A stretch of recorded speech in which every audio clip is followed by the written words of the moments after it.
नमस्कार, मैं रचना शर्मा। चढ़ती कला टाइम टीवी देख रहे सभी दर्शकों का स्वागत करती हूं। आप देख रहे हैं हिंदी के समाचार। समाचारों की शुरुआत से पहले एक नजर आज की मुख्य सुर्खियों पर।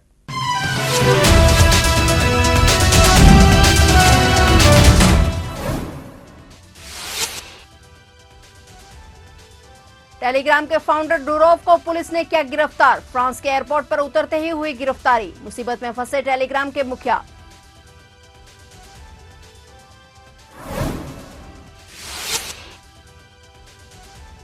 पीएम मोदी का आज मन की बात कार्यक्रम का आज 113वां एपिसोड। प्रधानमंत्री नरेंद्र मोदी ने कई अहम पहलुओं पर की चर्चा।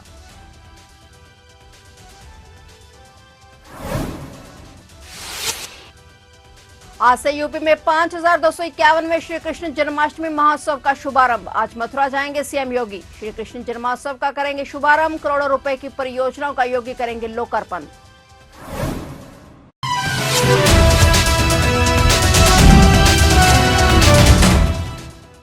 और अब समाचार विस्तार से। दुनिया भर में खासी लोकप्रिय मैसेजिंग ऐप टेलीग्राम के अरबपति संस्थापक और सीईओ पावेल डुरोव को पेरिस के पास एक एयरपोर्ट पर गिरफ्तार कर लिया गया है। 39 वर्षीय डुरोव अजरबैजान की राजधानी बाकू से पेरिस पहुंचे थे, लेकिन एयरपोर्ट पर ही फ्रांसीसी अधिकारियों ने उन्हें हिरासत में ले लिया। प्राप्त जानकारी के मुताबिक मैसेजिंग ऐप से जुड़े कथित अपराधों के चलते उन्हें पकड़ा गया और आज कोर्ट में पेश किया जाएगा। दरअसल फ्रांस में नाबालिगों के खिलाफ हिंसा को रोकने के लिए काम करने वाली एक एजेंसी ने धोखाधड़ी, ड्रग्स तस्करी, साइबर बुलिंग, संगठित अपराध और आतंकवाद को बढ़ावा देने सहित कथित अपराधों की प्रारंभिक जांच में डुरोव के लिए एक गिरफ्तारी वारंट जारी किया था। डुरोव पर अपने प्लेटफॉर्म के आपराधिक उपयोग को रोकने के लिए कार्रवाई करने में विफल रहने का शक है।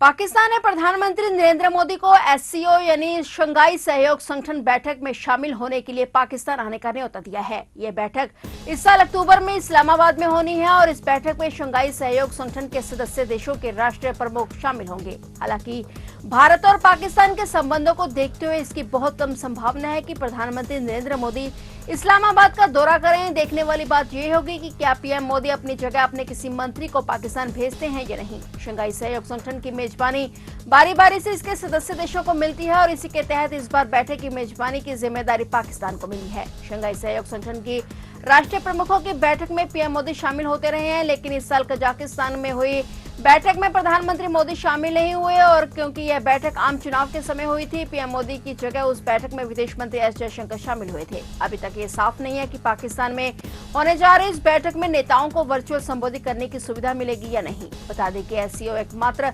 बहुपक्षीय संगठन है जिसमें भारत और पाकिस्तान साथ काम करते हैं। यह एक स्थायी अंतर सरकारी अंतर्राष्ट्रीय संगठन है। प्रधानमंत्री नरेंद्र मोदी ने आज रविवार को सुबह 11 बजे मन की बात कार्यक्रम किया। पीएम मोदी के मन की बात का यह 113वां एपिसोड है और बता दें कि इससे पहले 28 जुलाई को पीएम मोदी ने 112वें मन की बात एपिसोड को संबोधित किया था और उस समय पीएम मोदी ने Paris Olympic, maths Olympiad, Assam Moidams और टाइगर डे, वनों के संरक्षण और स्वतंत्रता दिवस के बारे में बात की थी। वहीं आज के 113वें एपिसोड में भी प्रधानमंत्री नरेंद्र मोदी ने कई अहम पहलुओं पर चर्चा की। मन की बात कार्यक्रम का प्रसारण 22 भारतीय भाषाओं और 29 बोलियों के साथ साथ 11 विदेशी भाषाओं में भी किया जाता है। मन की बात कार्यक्रम का प्रसारण आकाशवाणी के 500 से अधिक प्रसारण केंद्रों के माध्यम से होता है। आज अपने संबोधन के दौरान पीएम ने अंतरिक्ष जगत से जुड़े युवाओं से बात की। उन्होंने राष्ट्रीय अंतरिक्ष दिवस और चंद्रयान 3 को लेकर भी बात की। उन्होंने कहा कि विकसित भारत की नींव मजबूत हो रही है। उत्तर प्रदेश के बिजनौर में आज सुबह एक बड़ा ट्रेन हादसा होते होते बच गया। करीब 4 बजे किसान एक्सप्रेस ट्रेन अचानक 2 हिस्सों में बंट गई। इंजन 10 से ज्यादा बोगियों के साथ आगे निकल गया, जबकि बाकी के 5 से अधिक कोच पीछे छूट गए। इस हादसे का कारण कंपलिंग टूटना बताया जा रहा है, जिसके कारण ट्रेन में अचानक झटके लगे और यात्रियों में अफरा तफरी मच गई। हादसे के वक्त ट्रेन की रफ्तार 80 से 90 किलोमीटर प्रति घंटा थी। कपलिंग टूटने के बाद ट्रेन के आखिरी डिब्बे में मौजूद गार्ड ने जब झांक कर देखा तो पाया कि इंजन और कुछ बोगियां लगभग 4 किलोमीटर आगे जा चुकी थी और गार्ड की सूचना पर ट्रेन को रोका गया और हादसे की जानकारी मिलते ही रेलवे अधिकारी, जीआरपी, एसपी पूर्वी धर्म सिंह और पुलिस मौके पर पहुंचे। ट्रेन झारखंड के धनबाद से पंजाब के फिरोजपुर जा रही थी और मुरादाबाद से निकलते ही सियोहारा और धामपुर स्टेशन के बीच यह हादसा हो गया। चक्रामल गांव के पास कंपलिंग टूट गई, जिसके टुकड़े पटरियों से दूर जा गिरे। हादसे में किसी यात्री के घायल होने की सूचना नहीं है, लेकिन इस घटना ने यात्रियों को झकझोर कर रख दिया है। अधिकतर यात्री पुलिस भर्ती परीक्षा के कैंडिडेट थे, जिन्हें अधिकारियों ने बसों के जरिए उनके एग्जाम सेंटर तक पहुंचाने का इंतजाम किया। रेलवे ने हादसे की जांच के आदेश दिए कि आखिर कपलिंग कैसे टूट गई। इस हादसे ने रेलवे की सुरक्षा को लेकर चिंताओं को और बढ़ा दिया है।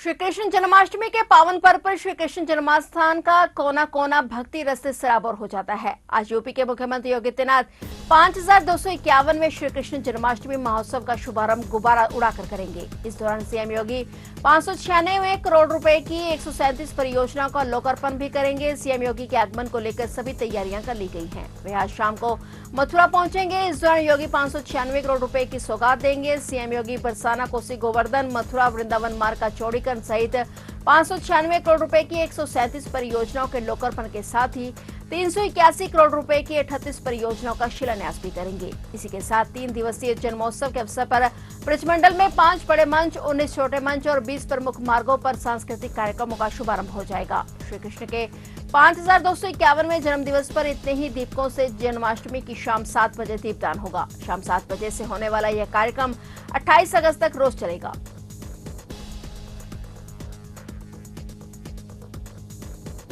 दिल्ली के पूर्व उप मुख्यमंत्री और आम आदमी पार्टी के सीनियर नेता मनीष सिसोदिया आज पंजाब दौरे पर आए। शराब घोटाले में बेल मिलने के बाद ये पहला मौका है जब सिसोदिया पंजाब आए हैं। मनीष सिसोदिया जब अमृतसर एयरपोर्ट पर लैंड हुए तो कैबिनेट मिनिस्टर कुलदीप सिंह धालीवाल सहित कई अधिकारियों ने उनका स्वागत किया। इस दौरान मनीष सिसोदिया ने श्री दरबार साहिब और दुर्गाना मंदिर में भी माथा टेका। उन्होंने सभी के भले के लिए अरदास की। इसके अलावा आम आदमी पार्टी के सीनियर नेता मनीष सिसोदिया ने पंजाब के आप कार्यकर्ताओं से भी मुलाकात की।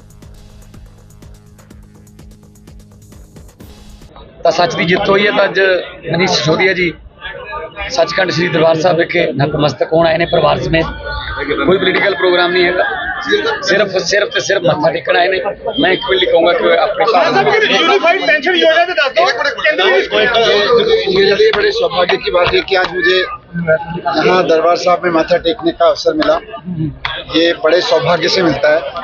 और जब मैं 17 महीने जेल में था तो बहुत शिद्दत से मैं रोजाना याद करता था क्योंकि मैं सच्चाई की लड़ाई लड़ रहा था और झूठ और साजिशों के तहत जेल में भिजवाया गया था। तो मेरी हमेशा सच्चे गुरु के चरणों में अरदास रहती थी कि सच्चाई की जीत होनी चाहिए। और जब सच्चाई की जीत हुई तो मुझे दरबार साहब के आशीर्वाद से माननीय सुप्रीम कोर्ट और संविधान की वजह से न्याय मिला। तो मैं सबसे पहले मान साहब के साथ बात हुई तो सबसे पहले यही चर्चा हुई कि सबसे पहले सचखंड पे जाके माथा टेकेंगे। और बहुत श्रद्धा के साथ आज पूरे दिल से मैं अपने परिवार के साथ यहाँ आया हूँ और बहुत आभार व्यक्त करते हुए, और सच्चाई की हमेशा जीत होती रहे। जो लोग सच्चाई के लिए लड़ रहे हैं उनकी जीत होती रहे। जो लोग गलत काम कर रहे हैं वो पीछे हटें, वो नीचे आएँ। केजरीवाल साहब के लिए भी आज अरदास की है कि जल्द से जल्द केजरीवाल साहब को भी हमारे मुख्यमंत्री जी को बाहर निकालें और सच्चाई की वहां भी जीत हो।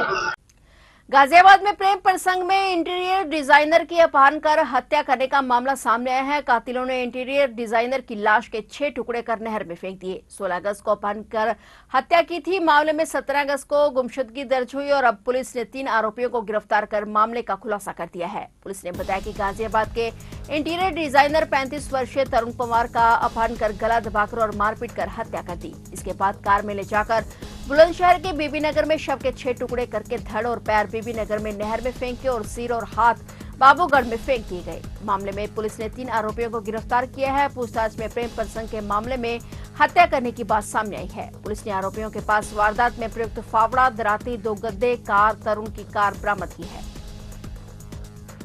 भारत मौसम विज्ञान विभाग के अनुसार इस हफ्ते भारत के कई हिस्सों में व्यापक वर्षा होने की संभावना है। जहां देश के कुछ हिस्सों में मध्यम बारिश होगी, वहीं कुछ इलाकों में अत्यधिक भारी बारिश होने की संभावना जताई गई है। उत्तर पश्चिम भारत में हिमाचल प्रदेश, उत्तराखंड और पूर्वी राजस्थान सहित क्षेत्रों में व्यापक रूप से हल्की से मध्यम बारिश होने की उम्मीद है। हिमाचल प्रदेश में 25 अगस्त को भारी बारिश हो सकती है, जबकि उत्तराखंड में 25 और 28 अगस्त को भी ऐसा ही हो सकता है। इसके अलावा पंजाब, हरियाणा, चंडीगढ़ और दिल्ली में 27 और 28 अगस्त को भारी बारिश हो सकती है। उत्तर प्रदेश में आज ऐसी ही स्थिति का सामना करने की संभावना है। पश्चिम राजस्थान में आज बहुत भारी बारिश होने की संभावना है, इससे गंभीर जलभराव का खतरा बना हुआ है। पूर्वी उत्तर पूर्वोत्तर भारत में भी बारिश की गतिविधियां बढ़ जाएंगी। फिलहाल हिंदी के समाचारों में इतना ही। और नए समाचारों के साथ फिर से हाजिर होंगे। तब तक के लिए देखते रहिए चढ़ती कला टाइम टीवी और मुझे दीजिए इजाजत। धन्यवाद।